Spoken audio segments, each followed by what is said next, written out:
네, 출랑교실 시작하겠습니다.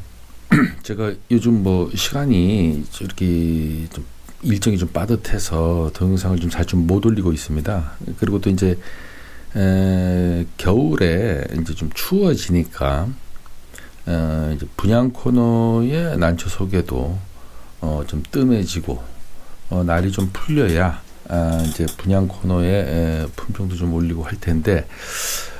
이제 한 달 정도만 지나면 이제 화훼품을 여러분에게 이제 소개를 해드릴 수 있을 것 같아요. 저는 이제 그 명명된 난을 잘 키우질 않습니다. 제가 누차 얘기했듯이 명명된 난은 이미 제 손에 들어오는 순간 이미 많은 분들이 소유하고 난 다음에 이제 들어오게 되거든요. 그래서 그 품종이 좋다 안 좋다를 떠나서 별 재미를 저는 이제 개인적으로 잘 못 느껴요. 그래서 항상 무명을 좀 선호합니다. 무명을 가지고 있다가 명명을 해보는 재미도 좀 있고 자기 이름을 달아서 그리고 또 개체 수도 아무래도 그 명명된 개체보다는 무명이 개체 수가 좀 적으니까 여러분들이 흔히 이제 그 희소 가치성 많이 기대하시는데 그런 거에서도 많이 부합을 할 수 있을 것 같아요. 그래서 저도 이제 그 무명을 좀 많이 선호하는데 한 달 정도 지나면 이제 꽃이 개화가 이제 하나 둘씩 시작이 될 것 같아요. 그러면 이제 무명 화훼품을 갖다가 이제 여러분에게 저렴하게 소개를 하도록 하겠습니다. 지난번에 이제 1월 난갈리 때 이제 그 정재동 박사님이 말씀하시는 그 세계 발현의 원리를 좀 설명을 해드렸어요. 이제 그 동영상을 봐도 어렵죠. 어렵다고 댓글을 다신 분들이 있어요. 그러나 이거를 이제 뭐 깊이 있게 이학적인 측면에서 완벽하게 이해하실 필요는 없어요. 단지 제가 이제 이렇게 소개하는 이유는 그러한 원리가 있다라는 정도만 이해하면은 화통을 씌우는데도 색이 안 나오거나 화통을 안 씌우는데도 색이 나오거나 이거 왜 이러지 하고 궁금해하실 필요가 없다는 정도 선에서만 이해하시면 돼요. 나머지는 각자 이제 소장가 분들이 이렇게도 해보고 저렇게도 해보고 하면서 이거는 안토시아닌 성분이 이런 원리에 의해서 지금 색이 나왔구나. 이거는 베타카로틴의 그러니까 카로티노이드의 성분이 이렇게 해서 화통하면서도 색이 나왔구나라는 정도만 이제 이해를 하시면은 이렇게 저렇게 테스트를 해보는데 약간의 궁금증은 좀 해소되고 불안감도 해소할 수 있지 않겠는가 하는 뜻에서 말씀을 드린 것입니다. 오늘은 그 동면에 대해서 좀 말씀을 드릴게요. 출란이 동면을 꼭 해야 된다라고 말씀을 드렸는데 이거는 우리 이제 온대지방에서 자라는 출란, 즉 중국, 일본, 한국이죠. 여기서 자라는 출란의 이 유전자 특성이 이 온대지방의 기후에 맞춰져 있다. 맞춰져 있기 때문에 그렇게 맞춰주는 것이 이 자연적인 거죠. 또 맞는 것이고. 그래서 그렇게 동면을 꼭 해야 된다라고 말씀을 드렸는데 그 이문희종 같은 경우는 이제 뭐 동면을 안 하고 이제 배양실에서 이제 배양을 하시는 분들도 있어요. 촉수를 많이 뽑아내기 위해서. 그렇다고 해서 뭐 난초가 뭐 죽는다거나 크게 이렇게 지장을 받는 것은 아닙니다. 단지 이제 자연의 그러니까 자연에 순응한다는 의미에서 동면을 시켜야 된다는 얘기를 드리는 거고 또 동면을 안 하는 것보다는 동면을 하는 것이 여러 가지의 장점이 있습니다. 장점. 네. 그래서 그 장점을 좀 평소에 지식으로 좀 갖고 계시다가 동면을 시키는 것이 좋지 않냐 하는 뜻에서 제가 말씀을 드리는 것이고 그렇다면 이제 동면을 시키면은 동면 기간에는 어떻게 이제 난을 관리하느냐 이게 이제 중요한 거 아니겠습니까? 제가 늘상 얘기했듯이 저는 뭐 한 달에 한 번 내지 아주 그 가끔씩 아주 연하게 해서 시비를 합니다. 저는 시비를 하는데 이 시비가 다시 한번 제가 강조를 할게요. NPK나 그 우리가 흔히 알고 있는 무기 염류를 준다는 뜻이 아니에요. 그런 뜻으로 주는 게 아니라 영양제를 줘요. 영양제를 주는데 이 영양제도 엄밀한 의미에서는 비료죠. 그렇기 때문에 시비를 한다라고 통칭 말씀을 드렸던 거예요. 예. 그러나 이제 이 활력제나 영양제 이거를 이제 별도로 시비로 그러니까 비료라고 부르지 않고 별도로 부르는 이유는 여러분들에게 이해를 좀 쉽게 하기 위해서 그렇게 하는 측면이 좀 있는 것 같아요. 그래서 원칙적으로는 그 명칭이 잘못된 거죠. 10입니다. 10인데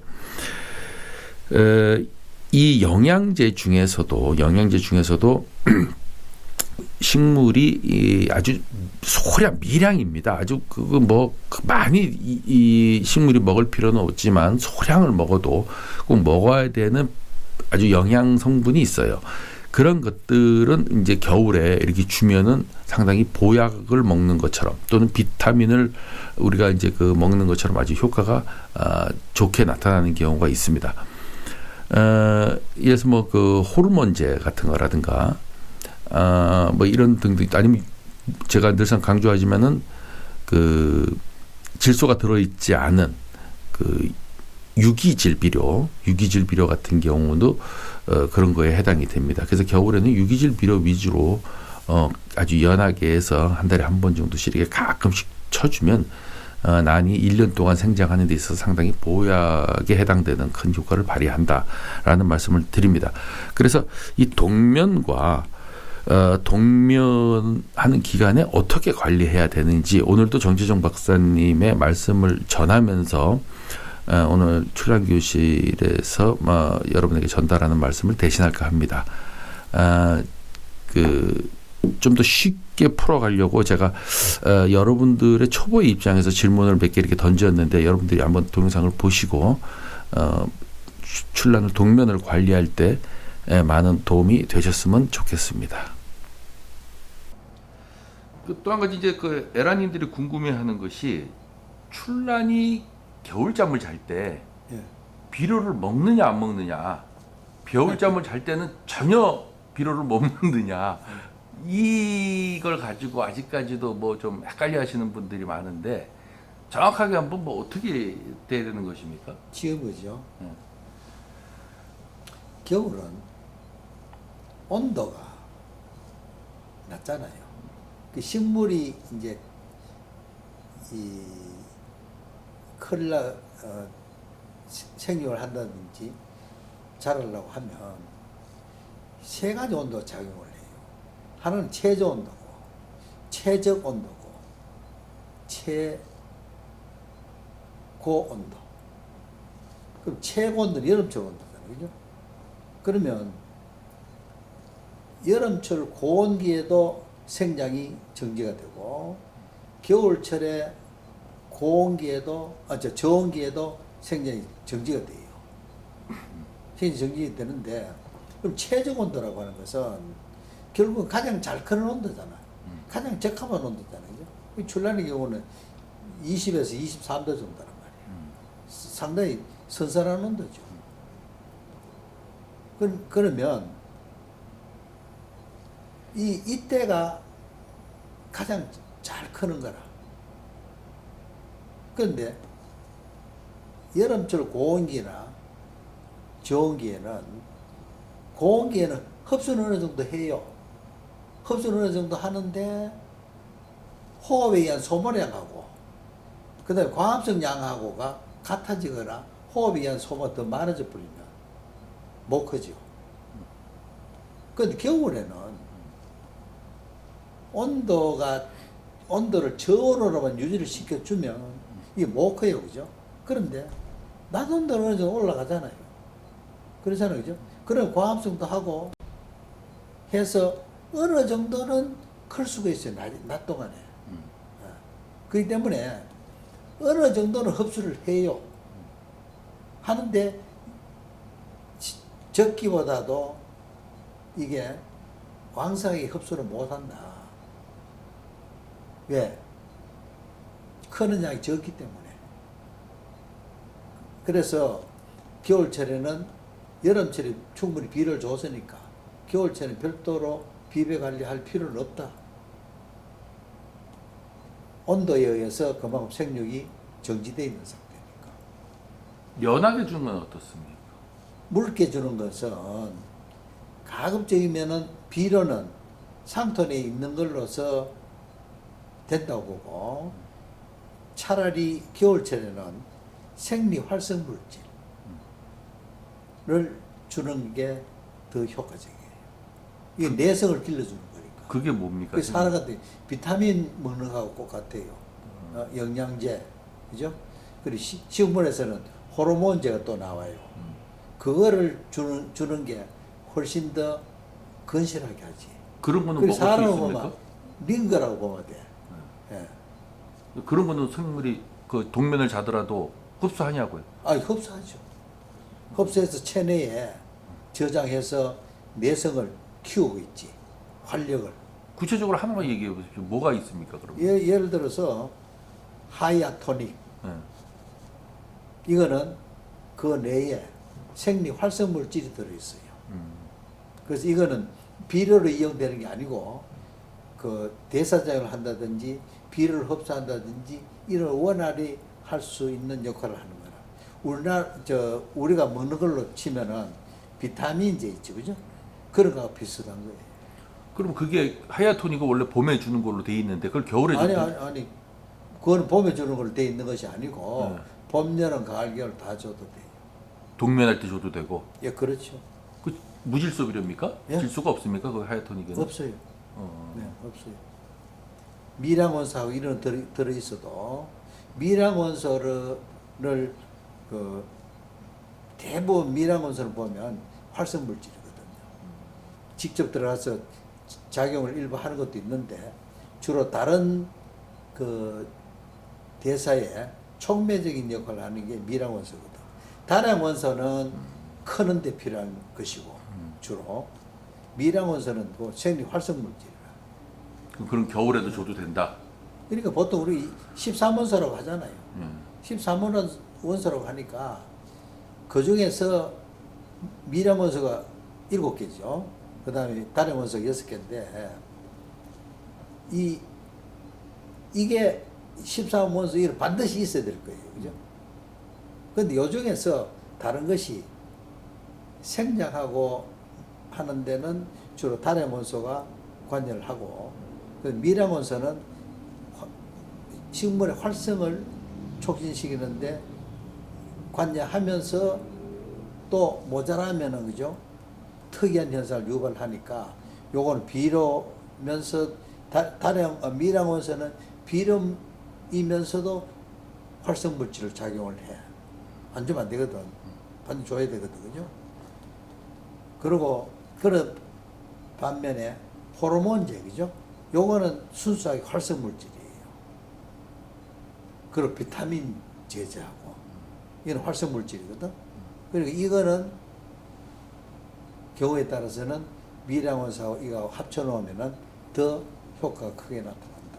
이렇게 볼 수 있지. 그게 이제 대표적으로 하야토닉이다. 그렇게 보면 되는 뭐 주로 그 종류는 일본에 수입되고 하는 게 많아요. 이게 좀 많은데 그 상품들이니까 내가 일일이 이야기를 못 하겠고 내가 이제 그 한 가지 예를 든다면 하야토닉 그럼 뭐 메네델도 있고 뭐 이것저것 있잖아요. 뭐 많아요. 근데 어떤 분은 겨울에 그런 걸 주면 네. 그러니까 미량 원소 이런 거 그러니까 그 미량 원소 말고 복합 비료 있지 않습니까? 미량 원소까지 다 들어가 있는 복합 비료. 네. 이런 거를 겨울에 좀 연하게 해서 연면십이라든가 한 달에 한 번씩 좀 간격을 넓혀서 네. 이렇게 주는 사람이 있는가 하면 그렇게 주면 분안에서 염류 집적 현상이 온다고 하는 사람이 있는데 정확하게 어떤 게 맞나요? 내가 생각할 때는요. 겨울에는 그와 같은 무기염류, 그게 무기염류거든요. 그거는 줄 필요가 없다. 나는 그래 봐요. 왜냐하면은 겨울에는 동면을 충분히 식혀줘야 돼요. 그 대신에 춥고 하니까 내성 물질, 아까 이야기한 생리 활성 물질, 이거는 주면은 효과적이다. 그 이듬해 새순이 나온다든지, 그죠? 생육을 시작할 때 상당히 도움이 된다. 난 이래 보지. 동면은 꼭 필요합니까? 안 해도 되는 겁니까? 동면은 반드시 해야 되지. 반드시 해야 됩니까? 반드시 해야 되지. 그러면 저기 그래야지 그 이후에 나타나는 저 생리적인 작용이 활성화되지. 그러면 중국 저기 또 남쪽에서 동면 안 하고 막 잘하는 그거는 그런 것도- 그거는 그쪽대로 종료가 있지. 지금 우리 출란을 이야기하잖아요. 네. 온대산을 이야기하고 있는 거라. 예. 열대산은 이게 소위 이야기하는 고온기하고 저온기가 있는데 최저 온도가 15도밖에 안 내려가잖아. 그죠? 그 최고 온도는 뭐 25, 30도 막 올라가잖아. 그죠? 요거는 요거대로 요 온도가 그 식물한테는 생장이 정지되어 있는 기간이에요. 이게 틀려요. 그죠? 온대는 여름에는 예를 들어 20도, 25도, 30도 가다가 겨울에는 영하로 떨어지잖아요. 그죠? 그리고 이게 적응하는 정도가 다르다고. 온도가 다르다고. 그 제가 부산에서 난을 키워보니까 예. 0도로 안 떨어지고 예. 항상 베란다가 뭐 5도, 10도를 유지하니까 예. 난초가 동면을 거의 안 하거나 거의 안 하지. 한다고 하더라도 뭐 한 달 정도 할까? 그 중요한 문제는 뭔가 하면 네. 이게 봄이 되면은 이제 자라기 시작하죠. 그죠?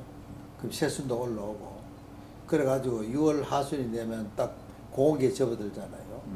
그럼 출란은 고온에 의해서 꽃눈이 생겨요.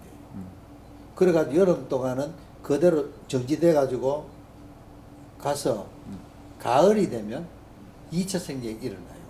그때 꽃대가 딱 올라오는 거예요. 그죠? 요때부터 저온 처리에 들어가야 돼요. 저온에 딱 처에 있어야만이 그 다음에는 꽃대가 올라와요. 꽃대가 길어진다고. 이게 하나의 생리적인 현상이거든요. 그죠?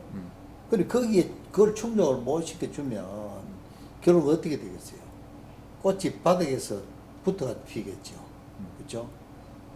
그래서 그러면서 그 다음에 새순이 충실하게 올라오려고 하면은 겨울에 온도가 올라갔다 내려갔다 하면은 광합성에 의해서 만든 약물은 적은데 소모가 일어나 버리잖아요. 그죠?